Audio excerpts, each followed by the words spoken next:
देखिए भगवान के नाम का कीर्तन करता क्या है, कहते हैं कीर्तन जो है वो पापों का कर्तन करता है। कर्तन मतलब काटता है। तो जीवन में जितने पाप है, और देखिए हम लोग ये सोचते हैं कि इस जन्म में तो महाराज हमने कोई पाप ही नहीं किया, फिर कौन सा पाप काटना है ना। याद रखना, जाने अनजाने में पाप होते रहते हैं, आप करिए ना करिए, है ना। जैसे आप भोजन बनाइए, उस वक्त तो सब्जी में कितने सारे जीव होते हैं, बिना चाहे उनको मारना पड़ता है ना। और या कि आप झाड़ू मारिए तो झाड़ू के माध्यम से कितने जीव मर जाते हैं, ऐसे चलते वक्त कितने जीव मर जाते हैं, है ना। तो ये हिंसाएं होती रहती है, मुख से बोलते वक्त भी कई जीवाणु मर जाते हैं। इसलिए देखिए जब जैन मुनि इत्यादि होते मुख पे पट्टी बांध कर रखते हैं कि भैया वो जीव हिंसा ना हो। तो हिंसा होते रहती है। और धर्म क्या है, कहते हैं अहिंसा परमो धर्म। परम धर्म है अहिंसा। जीवन में हो सके हिंसा ना हो, है ना। जो काम प्रेम से हो सकता है भैया, उसके लिए फिर किसी के लिए हिंसा करने की आवश्यकता नहीं। प्रेम में इतनी शक्ति है कि लोगों ने यहाँ तक कह दिया कि God is love and God love is God, है ना। प्रेम ही परमात्मा है, परमात्मा ही प्रेम है। भगवान कौन है, कहते हैं हरि व्यापक सर्वत्र समाना, प्रेम ते प्रगट हो ही मैं जाना। भगवान प्रेम से प्रकट हो जाता है। प्रकट होने का मतलब क्या होता है, जैसे दूध में घी है पर क्या आपको दिख रहा है, अब उसको प्रकट करना पड़ता है। प्रकट करने का एक प्रोसेस है कि आप उसको दही जमाइए, उसको बिलोइए मथनी से, फिर वो मक्खन निकलेगा, गर्म करिए, घी बनेगा। है इसमें घी, लेकिन वो हमको दिख नहीं रहा है। ठीक इसी प्रकार परमात्मा सर्वत्र है, लेकिन आपको हमको दिखते नहीं। क्यों? क्योंकि हमने वो प्रोसेस नहीं किया। वो प्रोसेस का नाम है पूजन। इस तरीके से भगवान प्रकट हो जाता है। बाकी ये नहीं कि भगवान को कहीं आना है या भगवान को कहीं जाना है। भगवान कहते हैं सर्वत्र और समान रूप से है।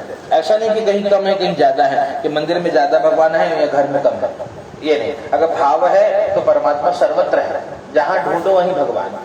और इसलिए कबीर बाबा कहते हैं कि मुँह को कहाँ ढूंढे रे बंदे, मैं तो तेरे पास में, ना मस्जिद में ना काबे कैलाश। भगवान मंदिर मस्जिद, अगर प्रेम नहीं है तो मंदिर में भी लोग जीव जब जाते हैं उनको पूछो क्या देखा भैया, कहा भैया मूर्ति बड़ी सुंदर है। बोले भगवान थे? बोले नहीं, भगवान नहीं, मूर्ति थी अच्छी पत्थर की, वो बड़ी अच्छी लगी। तो मतलब वहां जाकर के भगवान नहीं दिखे होंगे, है ना। और जिनको दिखना होता है वो ऐसे गंगा नदी के किनारे जाके ये एक पत्थर उठा के ले आए, बोले देखो ये भोलेनाथ है, नर्मदेश्वर महादेव की जय। तो ये नर्मदेश्वर है, और पूजा करने लगे, भगवान ने कल्याण किया। जो दर्शन है, इसलिए कहते हैं पूजा पाठ करने से दर्शन आता है। दर्शन मतलब देखने की विधा समझ में आ जाती है। पहले लोग मूर्ति देख लेते हैं पर भगवान नहीं दिखते, और जब हम भगत बनने लगते हैं फिर हमको भगवान दिखने लगते हैं कि नहीं नहीं नहीं, ये पत्थर नहीं है भैया, ये तो हमारे भोलेनाथ है। वो नदी गंडकी नदी से ले आई, नर्मदेश्वर महादेव है। तो इस प्रकार कहने का अभिप्राय ये है कि हृदय में भाव है तो परमात्मा है, हृदय में भाव है तो कथा है, हृदय में भाव है तो ब्राह्मण है। तो हमारे यहाँ ब्राह्मणों को सत्कार दिया जाता है कि अरे नहीं पंडित जी उम्र में छोटे हैं भले, लेकिन पंडित जी। क्यों पंडित जी? क्योंकि भगवान की सेवा कर रहे हैं। तो ये क्यों? ये भाव की प्रधानता। अगर भाव है तो भगवान है, परमात्मा है। और भाव से भगवान कहते हैं भैया भाव ही बस सार है। जीवन में केवल भाव ही सार है। भाव से मुझको भजे जो, उसका बेड़ा पार, है ना। उस जीव का बेड़ा पार हो जाएगा जो भाव से भगवान का भजन करेगा, है ना। इसलिए संत गाते हैं कि हरि का भजन करो, हरि है तुम्हारा, है ना। जगत में सच कहा जाए तो सब लोग कुछ समय के साथी हैं। जितने आपको हमको मिले हैं या जितने मिलेंगे, वो कुछ उनके लिए भगवान ने एक टाइम टेबल सेट करके रखा है कि ये इतने समय तक पिताजी होंगे, इतने समय तक जीवन में माताजी साथ देंगे, इतने तक पत्नी, इतने समय तक बच्चे। अंत में कौन जाएगा? कहते अंत में आपका पुण्य जाएगा। आपने जो पुण्य किया, आपने अपने लिए कितना जप किया, सेवा किया, तप किया, सुमरण किया, वो साथ जाएगा। तो आप एक ग्रंथ आपको पता होगा, ग्रंथ का नाम है रामचरितमानस। सुना है आपने? रामचरितमानस के रचयिता कौन है? तुलसीदास जी महाराज। पूरी रामचरितमानस आपने कभी राम कथा सुनी है? पूरी न सुनी होगी। 9 दिन की राम कथा होती है। पूरी कथा लिखने के बाद गोस्वामी जी कहते हैं भैया कि एहि कलि काल न साधन दूजा, जोग यज्ञ जप तप व्रत पूजा। कहते दूसरा कोई साधन नहीं। जो करिए, यज्ञ करिए, जप करिए, तप करिए, व्रत करिए, पूजा करिए, कोई साधन नहीं है। क्यों? जल्दी नहीं दिखेंगे, क्योंकि अशुद्धि आने लगी। योग करने में भी कहते हैं ये शरीर स्वस्थ होना चाहिए, है ना। एक आसन पे बैठ करके परमात्मा का ध्यान करिए, श्वास को रोक करके, ये सब संभव नहीं है। यज्ञ करने के लिए सामग्री पूरी तरह शुद्ध चाहिए, है ना, और उसका भी एक विधान है, कहते हैं वो भी शुद्धता नहीं है। जप करने में भी कहते हैं मन लगना चाहिए, है ना। कहते हैं भैया माला तो कर में फिरे, है ना, माला तो कर में फिरे और जिह्वा फिरे मुख माही, अब मनवा तो चहुदिश फिरे और ये तो सुमिरन रहा है।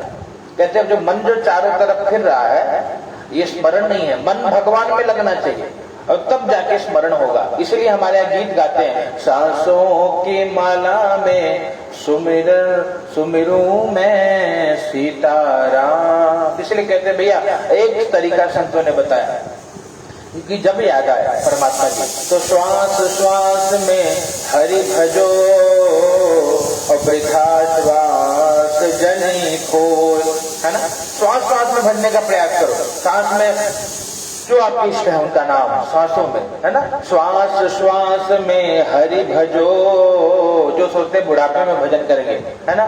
जरूरी नहीं है कि हम लोग बुढ़ापा देखें, है ना, कब तक शरीर मिला है कोई गारंटी नहीं है। इसलिए क्या करिए, श्वास श्वास अभी से स्मरण चालू करिए। इसलिए भजन गाते हैं लोग भाव से,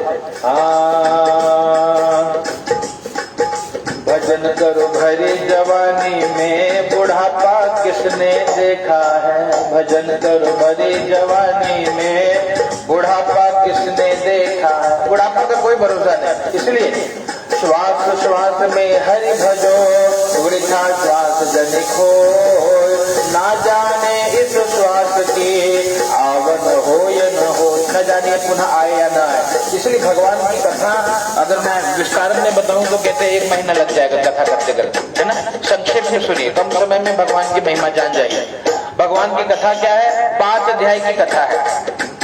पहले अध्याय में भगवान की कथा की महिमा बताई कि भगवान की कथा की उत्पत्ति कहाँ से हुई और किस प्रकार से भगवान की कथा का प्रचार हुआ। कथा कभी आपने सुना है? कुछ याद है? भगवान की कथा कुछ याद है? किसकी कथा है?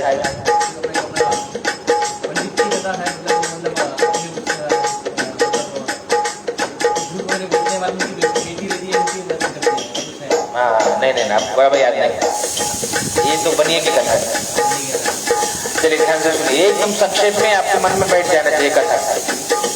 पहले अध्याय में भगवान के कथा की महिमा बताई, है ना। कथा प्रारंभ हुई, एक दाने मिषारण्ये ऋषिया शौनकादया पप्रक्षुर मुनया सर्वे सूतौ पौराणिकौ खलु। नैमिषारण्य तीर्थ में शौनक आदि 88,000 ऋषि मुनि एकत्रित होकर के और विचार करते हैं कि जब घोर कलयुग आएगा सभी दुखी होंगे, है ना। कलयुग में सब दुखी है। कैसा दुख? कहते हैं कोई तन दुखी, कोई मन दुखी, कोई धन बिनु रहत उदास। कोई तन से दुखी, कोई मन से दुखी, कोई धन के बिना दुखी, है? और थोड़ा थोड़ा सब दुखी। ऋषियों ने चिंतन किया, सभी लोग थोड़ा थोड़ा दुखी है साहब इस युग में।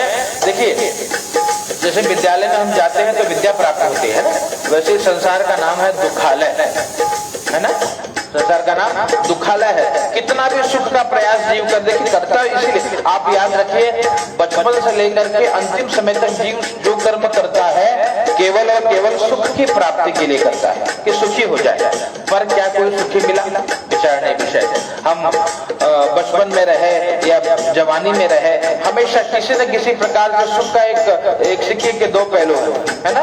राही मनवा दुख की चिंता क्यों सताती है, और दुख तो अपना साथी है, वो तो लगा रहता है साथ। यहाँ पर सुख का बहुत प्रयास हुआ, सब दुखी। ऋषि कौन थे? ऋषि त्रिकाल दृष्टा, जो तीनों काल का दर्शन कर ले वो ऋषि, है ना। ऋषियों ने क्या देखा? सब दुखी होंगे साहब। अब कैसे दुख दूर किया? जैसे माँ बाप अपने बच्चों की चिंता करते हैं ना कि हमारे बच्चे कैसे सुखी होंगे, वैसे ऋषियों ने चिंतन किया कि कैसे जीव सुखी होगा, है ना। ऋषियों ने आपस में चिंतन किया कैसे जीव सुखी होगा। आपस में बहुत चिंतन करने पे उत्तर नहीं मिला, तो क्या किया? याद रखना, दशरथ जी महाराज जानते हो कौन? राम जी के पिताश्री।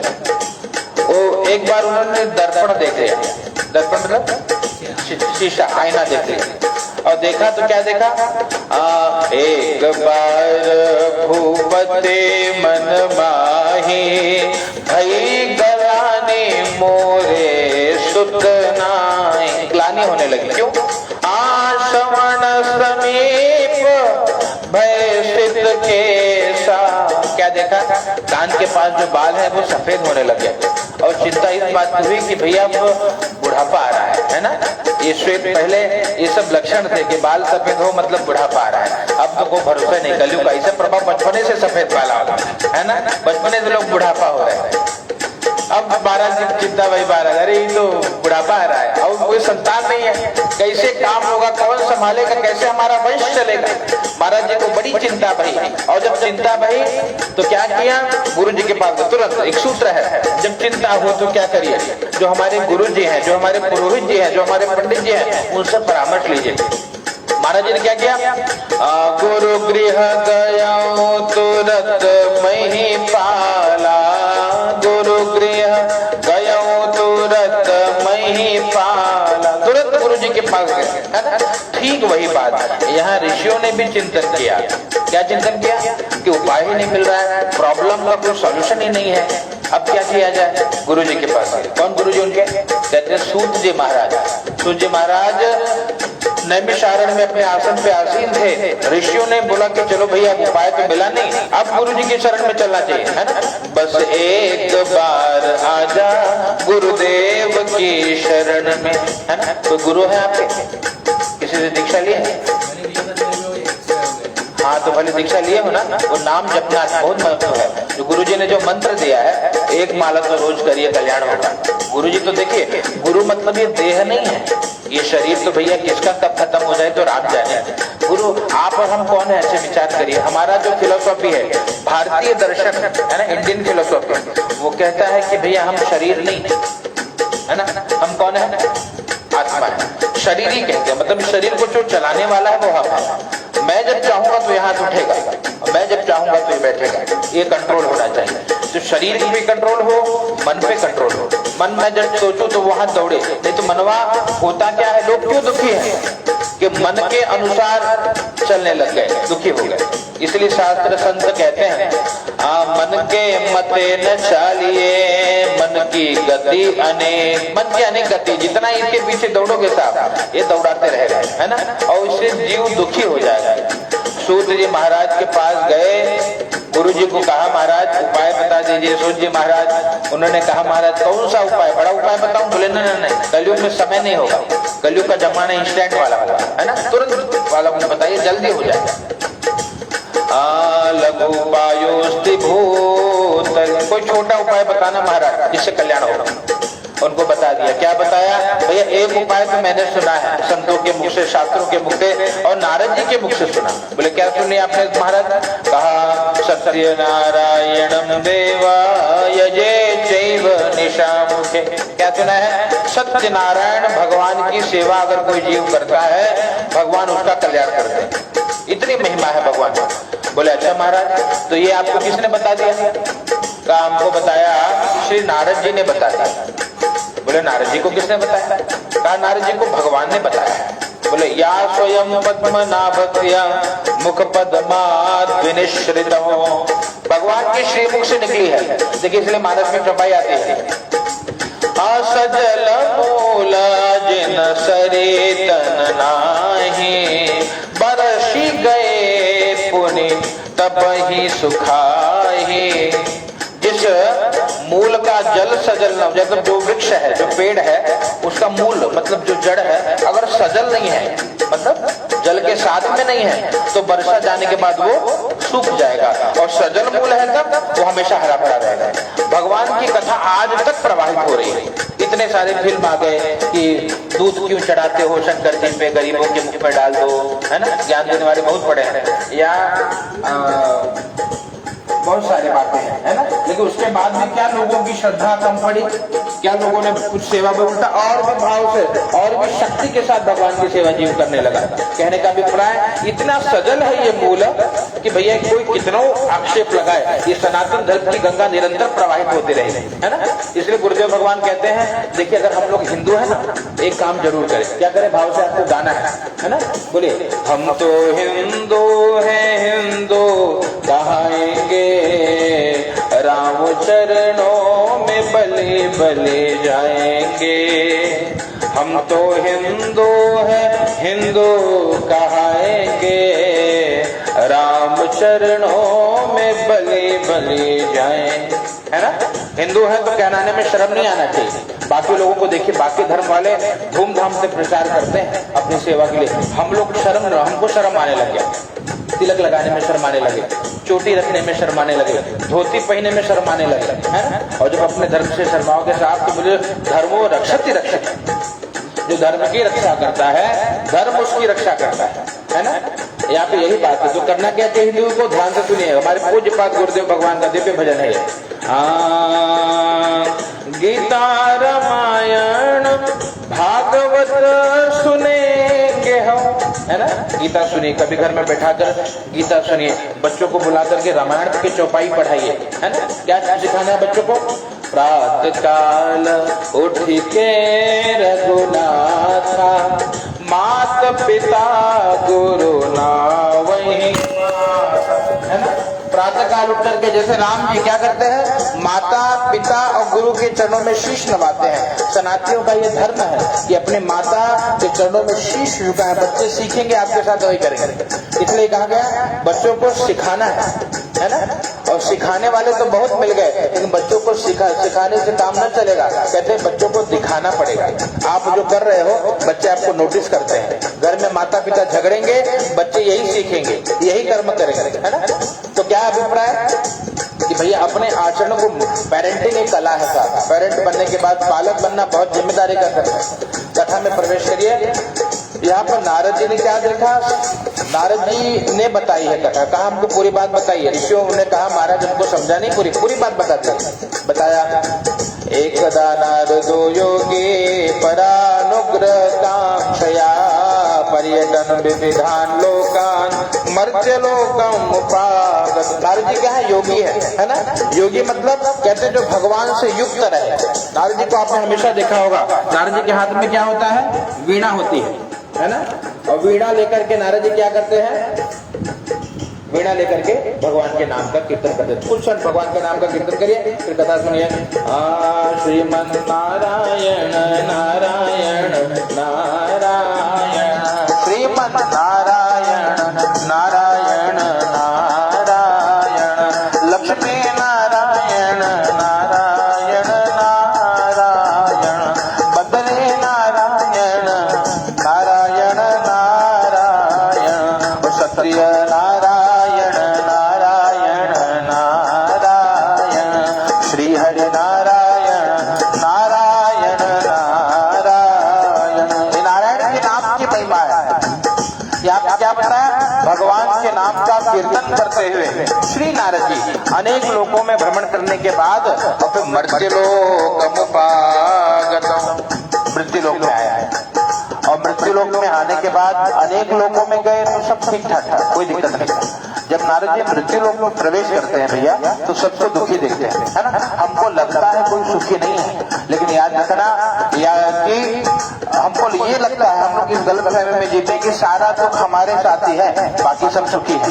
लेकिन जब उनके घर में झांकेंगे तो उनके साथ में वही समस्या है, वो भी दुखी है ना। दुख के कारण आप जानते हैं अनेक प्रकार है, क्लेश जो है अनेक प्रकार। अब नारद जी ने जब सबको दुखी देखा तो नारद जी को बहुत पीड़ा पड़ी, है ना। संत कौन? जो दूसरों का दुख देख करके दुखी हो जाए, है ना। नारद जी को बहुत पीड़ा पड़ी, सब दुखी हैं। और नारद जी ने तब कुछ उपाय सोचा कि कैसे इनको सुखी किया जाए। तो भैया कि चलो भगवान के पास ही चल के पूछ लेते हैं। भगवान के पास गए, भगवान के पास जाकर के भगवान से प्रार्थना करी है, श्री वैकुंठम तदागमत। नारद जी वैकुंठ में चले गए। वैकुंठ वैकुंठ में भगवान का दर्शन किया। ऐसे भगवान शंख चक्र गदा पद्म वनमाला से विभूषित भगवान का दर्शन किया। माता जी चरणों की सेवा कर रही है ना, दर्शन किया। नारद जी ने प्रणाम किया और भगवान की स्तुति करी। एक सूत्र है यहाँ क्या कि आप जब कभी भगवान के मंदिर में जाइए या जब भगवान को प्रणाम करिए, प्रार्थना जरूर करिए, है ना। कई बार क्या होता है, लोग खाली ऐसे मशीन की तरह अगरबत्ती चाट घुमाएंगे, खोज को चल है ना। यही पूजा मतलब लोग पूछो क्या करते हो महाराज, बोले अगरबत्ती घुमाता हूँ महाराज चढ़ा, है ना। प्रयास क्या करना चाहिए, भगवान से प्रार्थना करिए। कुछ ना है तो इतना तो कहिए, त्वमेव माता च पिता त्वमेव बंधुश्च सखा त्वमेव। हृदय से भगवान आप मेरे माई बाबा, आप मेरे बंधु हो, आप मेरे सखा हो, और त्वमेव विद्या त्वमेव सर्वं मम देव, है ना। मेरे आप सब कुछ हो। इसलिए भक्त के लिए कहते जीवन में और कुछ कमाने की इच्छा शेष ही नहीं रहती। नहीं तो आप ये विचार करके देखिए, जो इच्छाएं है ना कृष्णा, ये व्यक्ति को कभी सुखी होने नहीं देगी भैया।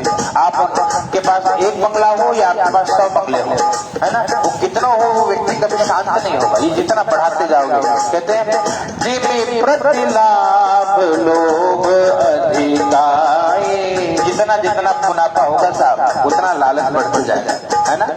जितना मुनाफा होता जाएगा, व्यक्ति शुरुआत करता है साइकिल से, सोचा भगवान एक 2 व्हीलर हो जाए, भगवान की कृपा से मिल गया, नहीं कब पड़ रहा है, एक छोटी कार हो जाए, वो भी भगवान ने दे दी, मारुति 800 भगवान, वो भी मिल गया। फिर भगवान नहीं थोड़ा बड़ा होना, इनोवा टाइप रहे, परिवार बड़ा है महाराज, हाँ भगवान की कृपा से वो मिल गया। बोले नहीं भगवान ये कम पड़ रहा है, सुरक्षा चाहिए, गाड़ी में भी सेफ्टी चाहिए, मर्सिडीज टाइप में हो, हाँ भगवान की कृपा से।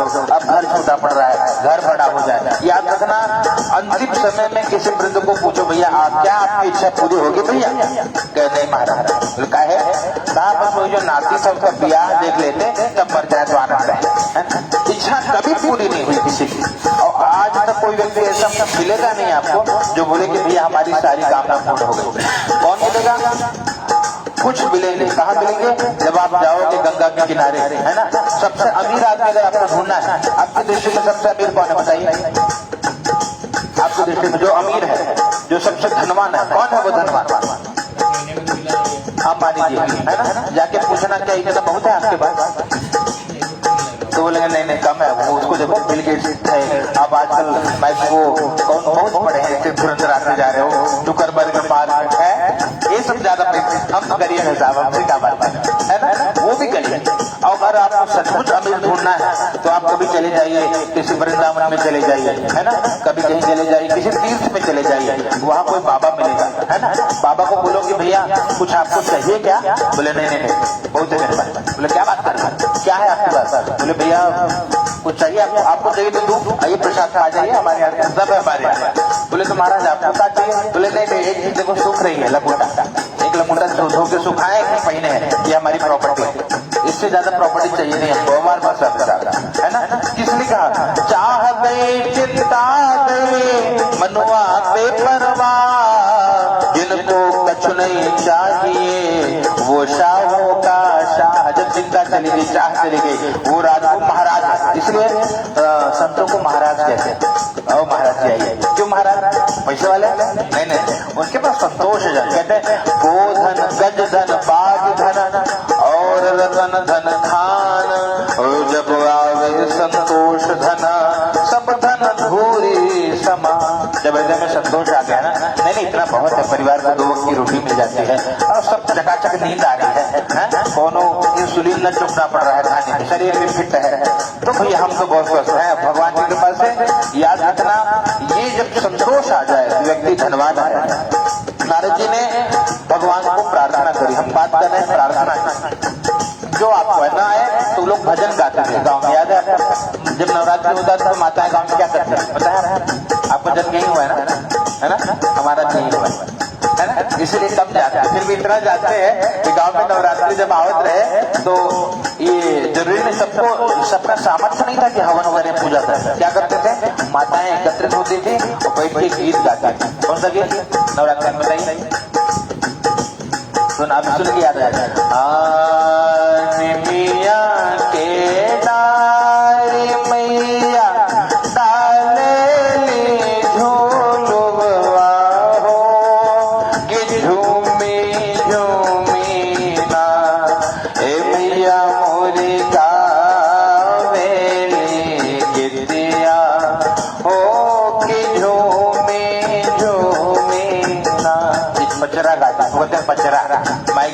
के ऐसे बछड़ा गाते थे, जय माई कल्याण कर। और इस प्रकार से देखिए ये प्रार्थनाएं हैं जो अपनी भाषा में, अब जरूरी नहीं कि आपको संस्कृत आए तभी भगवान आपसे प्रसन्न होंगे, आवश्यक नहीं है। आपको जो भाव हो अपने भाषा में बोलिए, है ना। भगवान से क्या प्रार्थना करिए, भगवान पर कृपा करिए। और जब ये भाव हृदय से निकलने लगे, याद रखना कि पूजा शुरू हो गई, है ना। हृदय से बात करनी चाहिए अपने भगवान। घर में बैठे के बोले बाबा थोड़ा समस्या चल रही, जरा क्या करिए, तब तो भक्ति है। और नहीं तो ये तो भैया वो मानो की मूर्ति है तो मूर्ति है, तब कल्याण। यहाँ यही बात है। नारद जी भगवान के पास जब पहुंचे हैं तो श्री नारद जी भगवान को प्रणाम करते हैं। पहली प्रक्रिया, जब आप देखिए दर्शन करने की विधा आपको बता रहा हूँ, दर्शन कैसे करना चाहिए। आप जब मंदिर में जाइए तो पहले भगवान को प्रणाम कर लीजिए, है ना। प्रणाम कर लीजिए, प्रणाम करना मतलब जी भर के देख लीजिए नीचे से ऊपर तक भगवान। और उसके बाद आपने देखा होगा कि लोग आंख बंद कर लेते हैं, है ना। क्यों बंद करते हैं? ध्यान क्या करते हैं, जिसको बाहर देखा उसको हृदय में ले लें, इसको कहते हैं दर्शन, है ना। भगवान जो बाहर उसको दिखे इतने सुंदर भगवान, उनको हृदय में बिठाइए कि मेरे परमात्मा आहा हृदय में बैठ जाइए, ये दर्शन, है ना। और इस प्रकार से और फिर परिक्रमा करते हैं, है ना। भगवान परिक्रमा क्यों करते हैं? देखो हम लोग करते क्या है, सेंटर में लाइफ के केंद्र में रखते हैं परिवार को, और भगवान को रखते हैं साइड में, है ना। भगवान को महत्व इतना नहीं देते, महत्व किसको देते हैं? परिवार, इसीलिए दुखी है। अब जब मंदिर में जाइए तो क्या करिए, केंद्र में परमात्मा है और उनके चारों ओर घूम रहे हैं। इसका मतलब जीवन में मुख्य केंद्र में भगवान होना चाहिए हमको। और प्रयास क्या हो, हमारे तन से, मन से, धर्म से, कर्म से, वचन से भगवान दिखे रहे, ये भाव हृदय में दृढ़ करना चाहिए। और भगवान को जब हम केंद्र में लेके चलेंगे तो पूरे जीवन की गाड़ी को भगवान संभाल के रखेंगे। इस भाव से दर्शन पूजन करना चाहिए। नारद जी गए, भगवान का दर्शन किया, भगवान को का स्मरण किया, और फिर जो आपको आए आपकी भाषा में, टूटी फूटी भाषा में भगवान की स्तुति करी। नारद जी ने संस्कृत में करी है, भगवान से प्रार्थना करी, नमो वाक् मनसातीत रूपाय आनंद शक्तये आदि मध्यांतहीनाय निर्गुणाय गुणात्मने सर्वेषामादि भूताय भक्त्यानामार्तिनाशने। कुछ समझा? नहीं समझा, ये संस्कृत है ना। अब ये मैं आपको समझाऊं, क्या कहा नारद जी ने?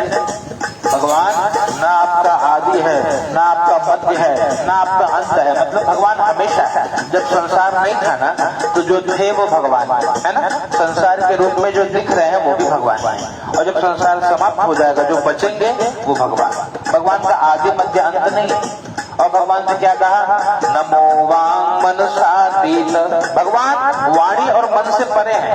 आप सोचो कि मन से भगवान को पकड़ लिया जाए, संभव नहीं है।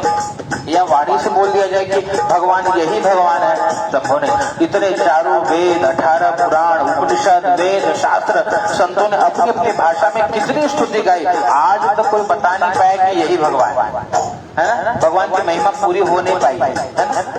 तो कहने का अभिप्राय क्या, भगवान को वाणी से भी नहीं पकड़ा जा सकता। शास्त्र तो ये कहते हैं, आप जो समुद्र देखें कितना बड़ा है, उसकी स्याही बना लो घोर कर।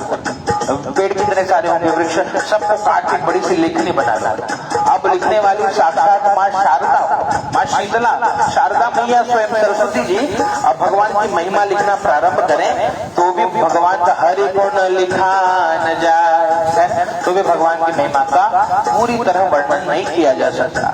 नारद जी ने स्तुति करी भगवान की, आपका नमो वाक् मनसा, आपको वाणी और मन से नहीं पकड़ा जा सकता। इस प्रकार से मैं कथा करूं तो कम से कम लगेगा 26 घंटे लगेंगे, है ना। और आप बैठोगे नहीं 26 घंटे, तो अब थोड़ा कथा संक्षिप्त में सुनाता हूँ ताकि एक आध घंटे में, आधे घंटे में हो जाए, है ना।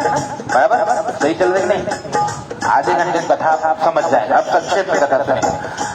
नारद जी ने ऐसे भगवान की स्तुति कर रही। भगवान अंतिम शब्द ये है कि प्रभु भक्त्या नाम आरती नाशने, हे भगवान आप भक्तों का जो दुख है वो दूर करते हो, है ना।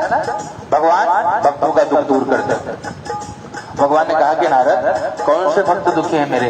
कहा प्रभु वो मर्त्य लोके जना सर्वे नाना क्लेश समन्वित, सभी दुखी है साहब। मृत्यु लोक में जितने गए हैं सब दुखी है। तो भक्त्या नाम और मर्त्य लोक के जना सर्वे कैसे दुखी है? नाना क्लेश, अनेक प्रकार के क्लेश कष्ट, तो अपने किए हुए कर्मों का फल भोग रहे हैं। याद रखना, आप और हम जो भोग रहे हैं ये हमारा प्रारब्ध है। पिछले जन्म में आपने हमने क्या किया था आपको हमको नहीं पता, पर वो कर्म होगा। अब कैसे है, मैं आपको एक छोटा सा दृष्टांत दे दूं। श्रीमद् भागवत में एक पात्र है भीष्म पितामह, जानते हो? पितामह जी की जो जब देह त्यागा, शरीर त्यागा, तो कैसे त्यागा? बाणों की शैया पे पड़े रहे। और कब तक पड़े रहे? जब तक युद्ध पूरा नहीं हो, तब तक वो कष्ट भोग रहे। अंतिम समय हुआ, अंतिम समय हुआ और कन्हैया आया, कृष्ण आया। पितामह ने देखा कि कान्हा आया, प्रणाम किए कन्हैया को और कहा कि कान्हा एक बात पूछनी है मुझे। कहा कहिए पितामह, हम आपको अवश्य बताएंगे। कहा कि मैंने ऐसा कौन सा पाप किया था कि इतने समय तक बाणों की मतलब बाण शरीर में चुभे हैं, इतनी पीड़ा सहनी पड़ी मुझे, इतना कष्ट हुआ, कुछ ऐसा कर्म मैंने किया था क्या? बोले हाँ पितामह आपने किया था। बोले इस जन्म में मुझे बिल्कुल याद आया कि हमने किया क्या था साहब, मुझे कुछ नहीं याद रहा। कान्हा आप बता दो मैंने कब किया था। कहा पितामह इस जन्म की बात नहीं है, पिछली बात है। बोले पिछले मतलब कब की? बोले आप अंतर्यामी है ना, आप तो सब जानते हो, खुद देख लो क्या किए थे। बोले 5 जन्म तक तो मैं देख लिया, लेकिन मैंने ऐसा पाप नहीं किया था कितना भोगना पड़े, ये तो अभी नहीं समझ आया। बोला वो पीछे जाओ, पुराना है महाराज। पितामह जी ने और चिंतन किया, कहा मैंने 20 वर्ष तक देख लिया, कोई पाप नहीं किया। कान्हा नहीं, बोले पितामह हो पीछे देखो, किए हो जरूर, बिना किए कुछ होता नहीं और किया हुआ व्यर्थ नहीं जाता, कुछ तो किए हो पितामह। बोले अच्छा कान्हा, तो और चिंतन करने लगे पितामह जी। अंत समय कहते लास्ट में जब पूछे, कहा हाँ 99 देख लिया साहब, कन्हैया कुछ नहीं किया मैंने। बोले अच्छा और पीछे जाओ पितामह। कहा 100वें जन्म में देखो। बोले हाँ 100वें जन्म में तो एक अच्छा कर्म किया, बहुत बढ़िया। बोले क्या किए साहब? बोले मैं गया था, मैं एक राजा था। बोले अच्छा, और जब राजा था तो मैंने क्या किया? मैं राजा था, मैं रास्ते से जा रहा था अपने रथ से, तो मार्ग में एक सर्प पड़ा था, नाग। तो मैंने सोचा कि मेरे रथ के नीचे दब जाएगा, मर जाएगा, पाप लगेगा। तो बोले फिर आपने क्या किया पितामह? बोले मैंने बाण से उसको उठा करके और फिर झाड़ी में डाल दिया ताकि वो सुरक्षित हो जाए। बोले बस यही नतीजा आपको मिला है पितामह। बोले ये कौन सा पाप हुआ भैया? बोले ये पाप ये हुआ कि आपने देखिए इस प्रकार देखिए पाप अनजाने में भी हो जाता है और वो भी भोगना पड़ता है। जानकर किए वो तो वो भोगना ही है, वो तो निश्चित। जो अनजाने में हो गया वो भी आपको भोगना है। क्या किए?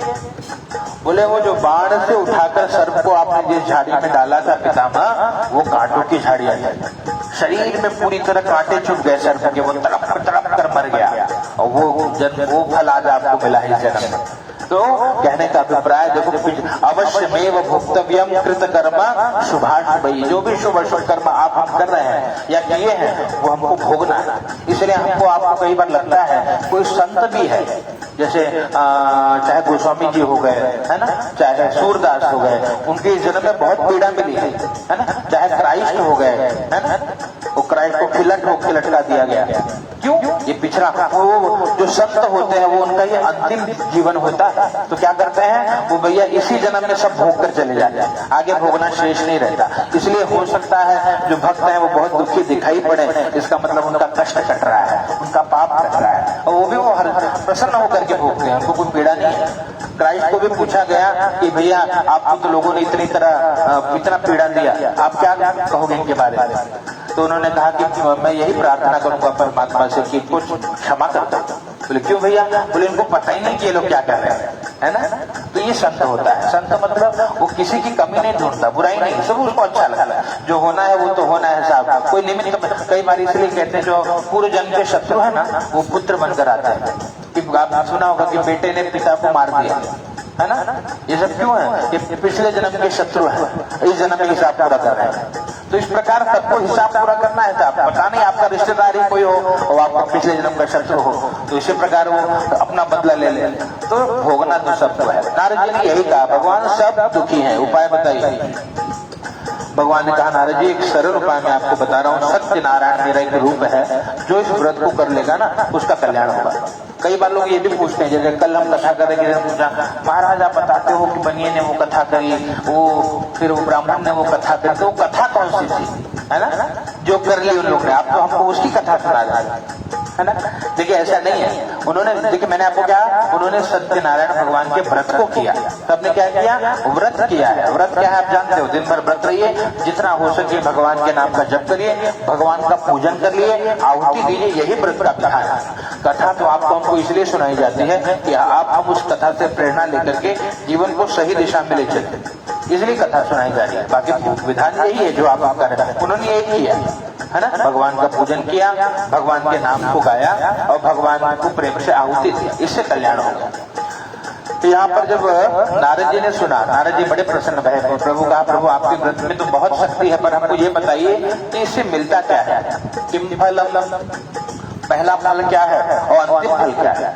भगवान ने कहा, भैया देखो, सत्यनारायण व्रत को करने का पहला फल ये है कि कृत्वा सत्य सुखम भूत्वा, सुख मिलेगा, है ना। जो दुखी जीव भी होगा भगवान की, अगर वो भगत है, कथा सुन करके कहते हैं उसके कान भरेंगे नहीं, है ना। मानस में चौपाई आती है, जिनके श्रवण समुद्र समाना, समुद्र जैसा श्रवण होना चाहिए, मतलब समुद्र जैसे भरता नहीं है, वैसे भगवान की कथा सुन करके कर्ण तृप्त न हो, महाराज थोड़ा सुना आनंद आ रहा है, ये है भक्ति। बोले अच्छा, तो ये है पहला फल कि सुख मिलेगा, हृदय को बहुत शांति मिलेगी, भगवान एकदम आनंद आ रहा है। और अंतिम क्या है, परत्र मोक्षमाप्नुयात्, कहते हैं अंतिम फल है कि मुक्ति मिल जाती है ना। भगवान का भक्त बार बार जन्म नहीं लेता। आपको पता है, जैसे गरुड़ पुराण में एक वाक्य है कि 84 लाख योनि है ना, 84 लाख शरीर मिलता है जीवात्मा को। अपने कर्म के अनुसार कभी हम मच्छर बनते हैं, कभी कुत्ता बनते हैं, कभी बिल्ली बनते हैं हम ही सब हो, लेकिन अपना कर्म है, कभी वृक्ष बनते हैं, वृक्ष भी जीव है ना। और कर्म के कारण उस योनि में उत्पन्न होते हैं और इस प्रकार के पाप को भोगते हैं। इस प्रकार के पर जो भगवान का भगत है भैया, वो कहते हैं 84 लाख में पड़ता ही नहीं है ना, वो तो मुक्त है, जीते जी मुक्त हो गया, उसको कोई चिंता नहीं है। जैसे कहा, चाह गई चिंता गई, मनवा, मन को भी कोई परवाह नहीं है ना, जो मिल रहा है। दुख भी आया, जैसे नारद जी की माता जी चली गई, नारद जी पूर्व जन्म में बालक थे, उनकी माता जी चली गई, तो नारद जी नाचने लगे। लोगों ने कहा, अरे भैया नारद, तुम्हारी माई चली गई तो नाच रहे? बोले हाँ, ये बहुत बड़ी बवाल थी। बोले क्यों? ये भजन करने जाए नहीं देती, बोलते ये घर मेरा, पिया कर, लड़का बच्चा कर। बोले हमको तो भजन करना है, ये चली गई, अब हम मुक्त हो गए, भगवान को धन्यवाद, है ना। तो हर जगह अच्छा देखते हैं, कभी दुखी होते ही नहीं है साहब। पैर भी कट जाए तो भी संतों को पूछा जाए, महाराज बहुत पीड़ा, बोले नहीं नहीं आनंद है। बोले क्या? यही छात्र सर्वत्र चारों तरफ दौड़ा रहा है, अब हम एक जगह बैठे राम भजन कर रहे हैं, भगवान की बड़ी तरफ। तो संत हर जगह अच्छा देखते हैं। और याद रखना, भगवान की भक्ति का यही परिणाम है भैया कि हमको अच्छा देखना होगा। पति पत्नी का जो संबंध है, ये बहुत क्लिष्ट संबंध है ना। इसमें अपेक्षाएं बहुत है, उम्मीद बहुत लगाए है। सबसे ज्यादा दुख पति पत्नी में चल रहा है, अनबन चल रहा है। क्यों? इसमें उम्मीद बहुत होती है। ये अपेक्षा जितना हम करते हैं उससे ज्यादा लोग अपेक्षा करने लगते हैं, है ना। आपने अगर उनको कल मर्सिडीज में घुमाया तो उनकी आपके धर्म पत्नी बोलेंगे नहीं कम है, मेरी तो सहेली है, चार्ट है, आपके पास क्या है ना। ये तृष्णा है। तो करना क्या चाहिए, एक सूत्र भगवान की कथा से लीजिए, पति पत्नी एक दूसरे में अच्छा देखिए, है ना। पूरा कमी निकालने लगोगे तो ये जीवन पूरा नहीं होगा, हमेशा झगड़ते रह जाओगे। क्या करना चाहिए, हमेशा अच्छा देखिए। नहीं कोई पूछे क्या है, बोले सब है, उनकी कृपा है, बेचारे मेहनत करके आते हैं, रोटी पानी का प्रबंध है, बहुत है, आपको और चाहिए नहीं। तो फिर भी प्रेम बढ़ेगा। जब एक दूसरे में अच्छा देखेंगे ना तो प्रेम बढ़ेगा। और कमी निकालने लगेंगे तो याद रखना, फिर तो लोगों ने भगवान को भी नहीं छोड़ा, है ना। हमेशा युद्ध होगा घर में। तो एक सूत्र है, हमेशा आप एक दूसरे के, एक सूत्र ये भी है कि दिन में 5 बार एक दूसरे की प्रशंसा करिए, है ना, कुछ अच्छा बताइए। नहीं तो क्यों परेशानी आ रही है, भगवान के भगत होने के बाद भी, भगवान की कथा सुनने के बाद भी, कथा में तो शांति से बैठे, उठते ही फिर महाभारत चलता है ना। ये हर घर में समस्या चल रही है। करना क्या है, हमको प्रयास करना है कि आज के बाद मैं कमी नहीं निकालूंगा, है ना। और याद रखना, मानस में एक सूत्र है, जड़ चेतन गुण जीव जता सकल राम में जा। भगवान ने कहा गुण दोष में बनाया, विश्व कीन करता है। परमात्मा ने सब में अच्छाई भरी है, सब में बुराई भरी है ना। और इंसान कौन है, जो अच्छाई देखे, है ना। आधा गिलास पानी रखा है, एक व्यक्ति दुखी हो जाता है, क्यों भैया? कहा महाराज आधा गिलास पानी। दूसरा देखते ही झूमने लगा, क्यों भैया? बोले आधा गिलास पानी, है तो आधा गिलास, जीवन में जो सुख दुख उतर ही रहेगा, पर करना क्या है कि भैया हमको अच्छा देखना है। जब हम कमी देखेंगे तो फिर जीवन में सुखी नहीं रह पाएंगे। भगवान की कथा का यह फल है साहब। नारद जी बड़े प्रश्न में, नारद जी ने 4 प्रश्न पूछा, किम फलो किम विधानो चाकृतों के, उसका विवाह हो जाएगा, जिसे संतान नहीं होता उसे संतान हो जाएगा, और जिसे धन नहीं मिलता वो धनवान बन जाएगा, जिसे भोजन नहीं मिलता वो धान्यवान बन जाएगा, धन धान्य प्रवर्धनम, और सर्वत्र विजय प्रदम। जिस किसी कामना से हम पूजा भगवान की करेंगे, ठाकुर जी उस मनोकामना को पूर्ण कर देंगे। विधान ये कि शिष्ट व्यवस्थित भगवान की कथा करी जाए। बड़े प्रसन्न हुए, बड़े आनंदित भय, और नारद जी ने पूछा महाराज विधान भी बता दीजिए। बोले विधान ये है कि भैया बढ़िया भगवान का मंडप बनाइए, भगवान को बैठाइए, भगवान का आवाहन पूजन करिए, केले का फल भगवान को प्रिय है तो केले के फल का भोग लगाइए, रवा गेहूं का चूर्ण, साठी चावल का चूर्ण जो मिले भगवान को प्रसाद दीजिए, पंचामृत का भोग लगाइए, भगवान का व्यवस्थित पूजन करिए, भगवान की कथा सुनिए, हो सके तो नृत्य गीत करिए, भगवान के भजन गाइए, है ना। पहले की व्यवस्था थी, शाम को माताएं एकत्रित होकर के भजन गाती थी, नृत्य गीत आदि का आयोजन करिए, और सभी को प्रसाद बांटिए, स्वयं प्रसाद लीजिए। इस प्रकार से जो भगवान की कथा पूजा को करता है, भगवान की कृपा से उसके सभी कामना की पूर्ति हो जाती है। नारद जी बड़े प्रश्न भय। तीसरा प्रश्न पूछा कि किसने किसने व्रत को किया, परमात्मा बताइए। तो कहा ध्यान से श्रवण करिए। दूसरे अध्याय में ब्राह्मण देवता ने कथा श्रवण किया है और उनके मित्र लकड़हारे ने पूजन किया है, और तो तीसरे अध्याय में राजा ने साधु नाम के बनिए ने भगवान के व्रत को किया है। चतुर्थ अध्याय में कहते हैं बनिए की ही कथा है, और 5वें अध्याय में तुंगध्वज नाम के राजा और ग्वालपालों की कथा है। कहते इस प्रकार से इन्होंने भगवान के पूजन को किया तो भगवान ने इनका कल्याण किया। नारद जी ने चौथा प्रश्न पूछा, कदा कार्यम, कि भगवान आपका व्रत कब करना चाहिए, है ना। तो भगवान ने बताया, क्योंकि संत गाते हैं, कड़ी गाते हैं, भगवान का व्रत कब करिए,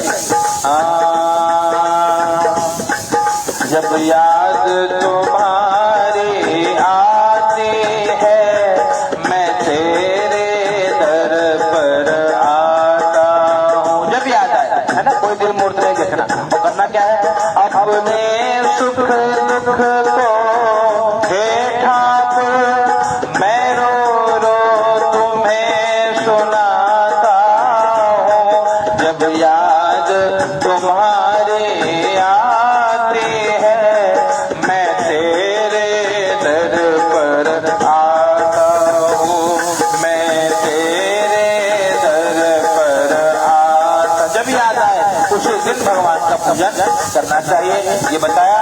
और इस प्रकार से जो भाव से भगवान का भजन करे, भगवान की कथा सुने, भगवान के नाम का कीर्तन करे, भगवान की कृपा से जीव की सभी कामनाओं की पूर्ति होती है। भगवान ने कहा विशेषतः कलियुगे लघुपायो त्रिभूतल, इस कलियुग में सबसे छोटा सा उपाय है, और जो इस प्रकार से भगवान के व्रत को करता है भगवान उसको सब कुछ प्रदान करते हैं। भगवान के नाम का संकीर्तन करिए, गोविंद जय जय गोपाल जय जय, गोविंद जय जय गोपाल जय जय, राधा रमण हरि गोविंद जय जय, राधा रमण हरि गोविंद जय जय, ब्रह्मा की जय जय, विष्णु की जय जय, उमापति भोले शंकर की जय जय, उमापति भोले शंकर की जय जय। भगवान की कथा सुननी चाहिए, भगवान से यही प्रार्थना करनी चाहिए कि प्रभु आप एक कड़ी गाइए साथ में, देना हो तो दीजिए जन्म जन्म का साथ, देना हो तो दीजिए जन्म जन्म का साथ। ओ मेरे सिर पर रख पनवारी, मेरे सिर पर रख पनवारी, अपने दोनों ये हाथ, देना हो तो दीजिए जन्म जन्म का साथ, देना हो तो दीजिए जन्म जन्म का साथ। सुना है हमने शरणागत को अपने गले लगाते हो, सुना है हमने शरणागत को अपने गले लगाते हो, ऐसा हमने क्या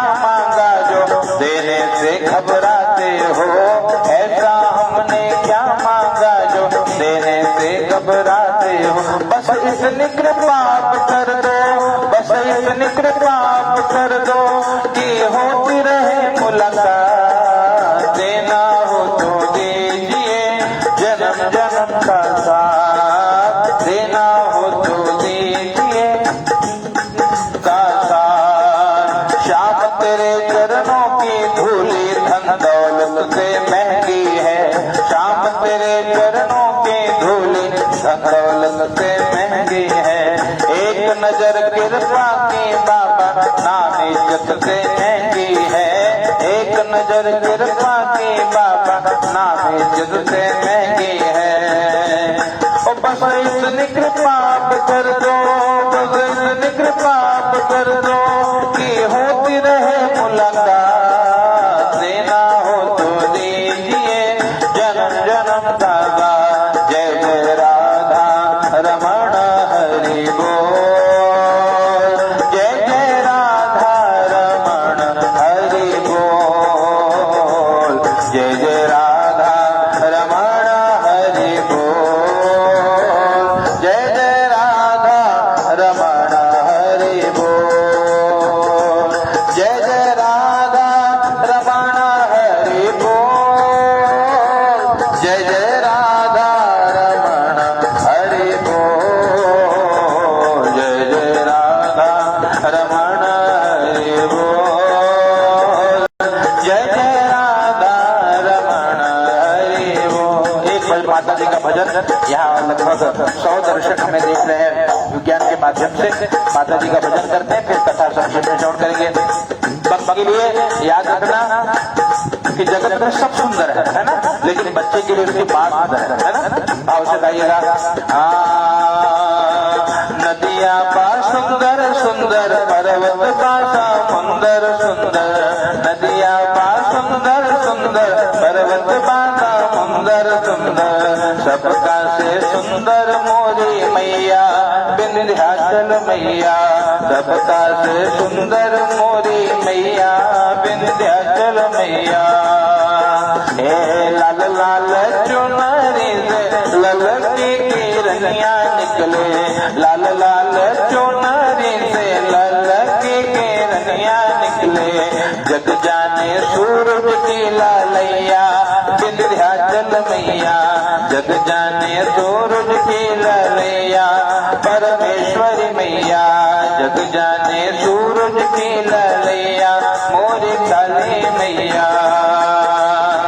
भगिया बनलू माई अपने बालक बनके, भगिया बनलू माई अपने बालक बनके, बिगड़ी बनलू माई अपने सेवक बनके, बिगड़ी बनलू माई अपने सेवक बनके। हमरो समार दे तू नैया विंध्याचल मैया, हमरो समार दे तू नैया वैष्णो देवी मैया। हे काल रात्रि है कल्याणी तेरा जोड़ धरा पर कोई नहीं, मेरे माँ के बराबर कोई नहीं, मेरे माँ के बराबर